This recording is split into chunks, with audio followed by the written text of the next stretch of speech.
আমি সুস্পষ্টভাবে নিন্দা করছি জুলকারনাইন সায়েরের। বাংলাদেশে জুলাই আন্দোলনে আমরা জুলকারনাইন সায়েরের ভূমিকাকে স্বাগত জানাই, কিন্তু কুখ্যাত প্রথম আলো নামের প্রথম অন্ধকার পত্রিকা যেভাবে ফেসিবাদের আমলে আলেম ওলামাকে জঙ্গি তকমা দিয়েছে, সেই পথে বাংলা আউটলুক যদি চলে তাহলে বাংলাদেশে জুলকারনাইন সায়েরকে নিষিদ্ধ ঘোষণা করা হবে, বাংলা আউটলুককেও নিষিদ্ধ ঘোষণা করা হবে। বাংলা আউটলুকের মিথ্যা প্রতিবেদনের প্রতিবাদে আলেম ওলামাদের সংবাদ সম্মেলন। ভারতের হিন্দুত্ববাদী আগ্রাসন এবং দেশি বিরোধী চক্রান্তের মুখে পার্বত্য চট্টগ্রামের অখণ্ডতা ও বাংলাদেশের জাতীয় নিরাপত্তা যখন হুমকির মুখে, ঠিক সেই সময়ে আলেম ওলামাদের জঙ্গি তকমা দিয়ে কোণঠাসা করার চেষ্টার অভিযোগ উঠেছে। এই প্রেক্ষাপটে বাংলা আউটলুক ও জুলকারনাইন সায়েরের প্রকাশিত চরম মিথ্যা ও ভিত্তিহীন প্রতিবেদনের প্রতিবাদে নাগরিক সমাজের উদ্বিগ্ন আলেম ওলামাবৃন্দের আয়োজিত এক সংবাদ সম্মেলন অনুষ্ঠিত হয়।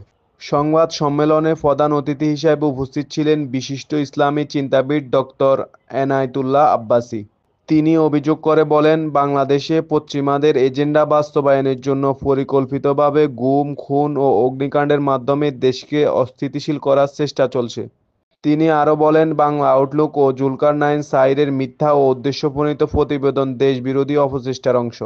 সংবাদ সম্মেলনে বক্তারা বলেন, এ ধরনের ভিত্তিহীন প্রতিবেদন শুধু আলেম সমাজ নয়, গোটা দেশের স্থিতিশীলতার জন্য হুমকি।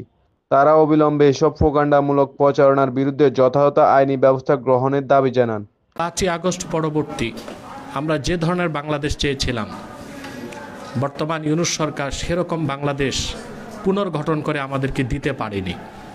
বরং আমরা দেখতে পাচ্ছি ধীরে ধীরে কোন একটি শক্তিশালী রাষ্ট্রের ডিপ স্টেট কর্তৃক বর্তমান সরকার পরিচালিত হচ্ছে। বিগত 16 বছর আমাদের বাংলাদেশে আলেম ওলামা পীর মাশায়েখ সবচেয়ে নির্যাতিত হয়েছে এবং সেখানে হিন্দুত্ববাদী ভারতীয় আধিপত্যবাদের হয়ে কাজ করেছিল। এদেশে হাজারো আলেম ওলামা পীর মাশায়েখ ছাত্র জনতার জীবন উৎসর্গ এবং রক্তের বিনিময়ে আমরা যে একটি বাংলাদেশ পেয়েছিলাম 5ই আগস্টের পরে, কিন্তু আমাদের আশা নিরাশায় পরিণত হয়ে গিয়েছে। 14 মাসে বাংলাদেশের অবস্থাটি দেখুন আপনারা। সবচেয়ে দুঃখজনক হচ্ছে এখানে কোনো একটি শক্তিশালী রাষ্ট্রের কিছু এজেন্ডা বাস্তবায়ন করার জন্যই বর্তমান সরকার কিছু প্রেসক্রিপশন হাতে নিয়েছে। সেজন্য আবার আটলান্টিকের ওপার থেকে একজন মার্কিনী খাস বুদ্ধিজীবী নিরাপত্তা উপদেষ্টার দায়িত্ব পেয়েছেন। এখানে আসার পরই আমরা দেখেছি পার্বত্য চট্টগ্রাম নিয়ে বিভিন্ন চক্রান্ত শুরু হয়েছে। বাংলাদেশের পোর্টকে বিদেশিদের হাতে দেবার চক্রান্ত হয়েছে। করিডোরের নামে বাংলাদেশের স্বাধীনতা বিপন্ন করার চেষ্টা হয়েছে। আলেম ওলামা পীর মাশায়েখদের প্রতিবাদের কারণে সরকার কিছুটা হলেও পিছিয়ে এসেছে। কিন্তু মার্কিন যুক্তরাষ্ট্র কর্তৃক যে সংঘাত সৃষ্টি করা হয়েছে, ক্ল্যাশ অফ সিভিলাইজেশন, সভ্যতার দ্বন্দ্ব, প্রকৃত মুসলিম যারা ফান্ডামেন্টালিস্ট মুসলিম, প্র্যাকটিসিং মুসলিম, এদেশের আলেম ওলামা যারা বাংলাদেশে শরিয়া আইন চায়, যারা জিহাদ ফি সাবিলিল্লাহ বিশ্বাসী, তাদের সাথেই মূলত দ্বন্দ্ব চলছে পশ্চিমাদের। এটা হচ্ছে সভ্যতার দ্বন্দ্ব, এটা আমাদের বুঝতে হবে। আর তথাকথিত লেবাসধারী মডারেট মুসলিম যারা অতিমাত্রায় গণতন্ত্র পূজারী, তারা মার্কিন যুক্তরাষ্ট্রের এবং পশ্চিমাদের স্বার্থগুলো আদায় করে দেবার কমিটমেন্ট ইতিমধ্যেই করে ফেলেছে। অর্থাৎ তারা যদি ক্ষমতায় যেতে পারে তো মার্কিন এজেন্ডাগুলো বাংলাদেশে বাস্তবায়ন হবে। সবচেয়ে দুঃখজনক হচ্ছে সেই এজেন্ডাগুলো বাস্তবায়নের জন্য বাংলাদেশকে একটি প্যারালাইজ স্টেট বানানো হচ্ছে। আপনারা দেখেছেন 14 মাসে বাংলাদেশে আইন শৃঙ্খলার অবনতি ঘটেছে, যোগাযোগ ব্যবস্থা বিপর্যস্ত হয়েছে, দ্রব্যমূল্যের ঊর্ধ্বগতি হয়েছে এবং সিভিল প্রশাসন ব্যর্থতার পরিচয় দিয়েছে। খুন, রাহাজানি, গুম আগের চেয়েও বেড়ে গেছে। এমনকি এখন পরিকল্পিতভাবে অগ্নিসংযোগ করা হচ্ছে বিভিন্ন প্রতিষ্ঠানে। এই সব কিছুই প্রমাণ করছে। তারপর আবার জুলাই সনদ ঘোষণার পর ঐক্য তো হয়নি, বরং অনেকের আগুন আরও দাউ দাউ করে জ্বলে উঠেছে। এখন রাজনৈতিক দলগুলোর মধ্যে চলছে ত্রিমুখী লড়াই, চতুর্মুখী লড়াই। এই সব কিছুই হচ্ছে মার্কিন যুক্তরাষ্ট্রের অশুভ চক্রান্তগুলো বাস্তবায়নের অংশ হিসেবে। এটা আমি শতভাগ নিশ্চিত করে বলতে পারি। এরপর আপনারা দেখেছেন এখন বাংলাদেশে সেই সব আলেম, বিশেষ করে মাহমুদুল হাসান গুনবী এবং আমাদের মৌলানা আবু সাইদ সাহেব, শের মোহাম্মদ ভাই, তাদেরকে এখন টিটিপির সাথে জড়ানো হচ্ছে। তেহরিকে তালেবান পাকিস্তান টিটিপির কোনো এজেন্ট যদি বাংলাদেশে থাকে, তা আমি মনে করি বর্তমান সরকারের মধ্যেই আছে।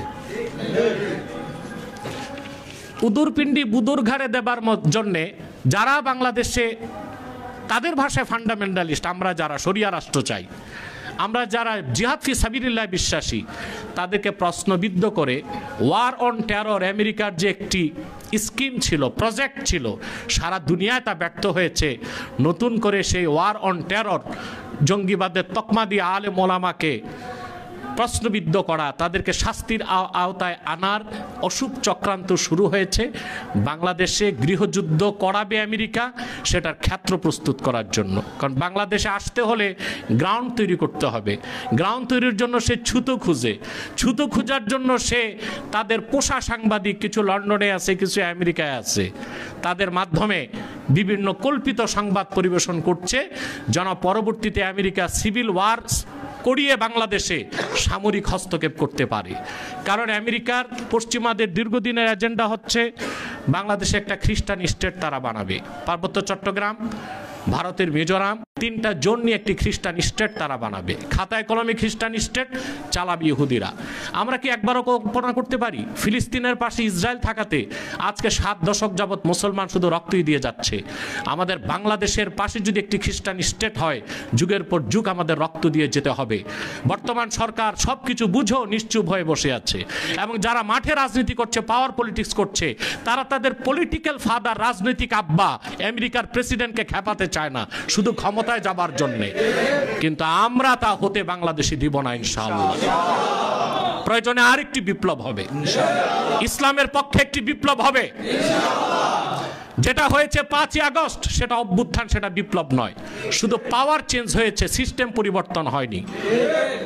সুদীর্ঘ 9 মাস অক্লান্ত পরিশ্রম করে রাজনৈতিক দলগুলো 84টা বিষয়ে একমত পোষণ করেছে। বাকি অনেকগুলো বিষয়তে তারা এখনো একমত পোষণ করতে পারেনি। যারা স্বাক্ষর করেছে তারা আবার পিআর নিয়ে আন্দোলনেও নামতেছে। তার মানে হচ্ছে দেশের মধ্যে বিশৃঙ্খলা সৃষ্টি করা। দেশ যত অচল হবে, যত বিশৃঙ্খল হবে, যত অচল রাষ্ট্র বানানো যাবে, তত বেশি পশ্চিমাদের উপর বাংলাদেশকে নির্ভর করতে হবে। তখনই তারা তাদের অশুভ চক্রান্তগুলো বাংলাদেশে বাস্তবায়ন করবে। আমি সুস্পষ্টভাবে নিন্দা করছি জুলকারনাইন সায়েরের। বাংলাদেশে জুলাই আন্দোলনে আমরা জুলকারনাইন সায়েরের ভূমিকাকে স্বাগত জানাই, কিন্তু কুখ্যাত প্রথম আলো নামের প্রথম অন্ধকার পত্রিকা যেভাবে ফেসিবাদের আমলে আলেম ওলামাকে জঙ্গি তকমা দিয়েছে, সেই পথে বাংলা আউটলুক যদি চলে, তাহলে বাংলাদেশে জুলকারনাইন সায়েরকে নিষিদ্ধ ঘোষণা করা হবে, বাংলা আউটলুককেও নিষিদ্ধ ঘোষণা করা হবে। কোনোদিন তাকে বাংলার মাটিতে পা রাখতে দেওয়া হবে না ইনশাআল্লাহ। ব্রিটেনে বসে জায়নবাদীদের পয়সা খেয়ে যা খুশি তা বলবেন, বাংলাদেশের মানুষ এত বেকুফ নয় যে আপনারা মাহমুদুল হাসান গুনবীকে কিংবা শের মোহাম্মদকে আপনারা টিটিপির সাথে জড়িয়ে সংবাদ পরিবেশন করলেই আগের মতো তাদেরকে আবার জুলুমের আওতায় আনা হবে, তাদেরকে ক্লাবস করে দেওয়া হবে, তাদের কণ্ঠ রুদ্ধ করা হবে। তার হবে না। বাংলাদেশের তরুণ, যুবক, আলেম, ওলামা, পীর, মাশায়েখ এবং বিশ্ববিদ্যালয়, স্কুল, কলেজের লক্ষ লক্ষ যুবক এখন চায় বাংলাদেশ ইসলামী রাষ্ট্র প্রতিষ্ঠিত হোক। তারা মাঠে নামতে বাধ্য হবে। আমি সাংবাদিক বৃন্দকে ধন্যবাদ জানাচ্ছি। আজকের আয়োজনটা খুবই দরকার ছিল। আমরা প্রথমে বুদ্ধিভিত্তিকভাবে এই অপপ্রচারের জবাব দিচ্ছি, এবং আমরা সুস্পষ্টভাবে বর্তমান সরকারকে বলছি যে আপনি এই বিষয়গুলো আপনাকে লক্ষ্য রাখতে হবে। আপনি এসে 80 বছরের বেশি বয়স হওয়ার পর আপনি এসে রাষ্ট্র ক্ষমতা নিয়েছেন। বৃদ্ধ মানুষ, পাইলট যখন খুব বৃদ্ধ হয়, প্লেন চালাতে সে অযোগ্য হয়ে যায়। আপনার বয়সের ভারে আপনি নুজ্জ, আপনি দেশ চালাতে পারছেন না।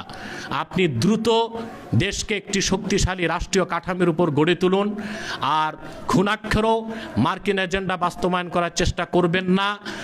এই সব পশ্চিমা এজেন্ডা বাস্তবায়নের বড় ঠিকাদারি নিয়ে এসেছে খলিল। অতএব খলিলকে আমার মনে করি বাংলাদেশের স্বাধীনতার স্বার্থে খলিলকেও পরিবর্তন করা উচিত, এবং বর্তমান উপদেষ্টা মণ্ডলীতে অযোগ্য যারা, যাদের সাথে ভারতের রয়ের কানেক্টিভিটি পাওয়া যাবে, সিআইয়ের কানেক্টিভিটি পাওয়া যাবে, তাদেরকে বাংলাদেশের বর্তমান ইন্টারিম গভর্নমেন্ট থেকে বাদ দিয়ে যোগ্য দেশপ্রেমিক ইসলামী মূল্যবোধে বিশ্বাসী এবং বাংলাদেশের স্বাধীনতায় চেতনায় বিশ্বাসী ব্যক্তিদেরকে নিয়ে নতুন করে বর্তমান ইন্টারিম গভর্নমেন্ট সাজানো ছাড়া এই বিপদ থেকে বাংলাদেশকে ডক্টর ইউনূস রক্ষা করতে পারবেন না। আপনারা দেখেছেন এই বর্তমান সরকারের ভুল পলিসির কারণে সিভিল প্রশাসনের সাথে সেনাবাহিনীর দ্বন্দ্ব দৃশ্যমান হয়ে গেছে। এটা একটা দেশের জন্য খুবই অশুভ একটি বিষয়, কারণ এটা স্মার্টলি হ্যান্ডেল করা যেত। যে সমস্ত সেনা কর্মকর্তা গুম খুনের সাথে জড়িত, নির্বাহী আদেশে তাদেরকে আগে সেনাবাহিনী থেকে পদত্যাগ করানো উচিত ছিল। পদত্যাগের পর তাদেরকে সিভিল আদালতের আওতায় এনে বিচার ব্যবস্থা শুরু করলে সেনাবাহিনীর সাথে দ্বন্দ্ব হতো না।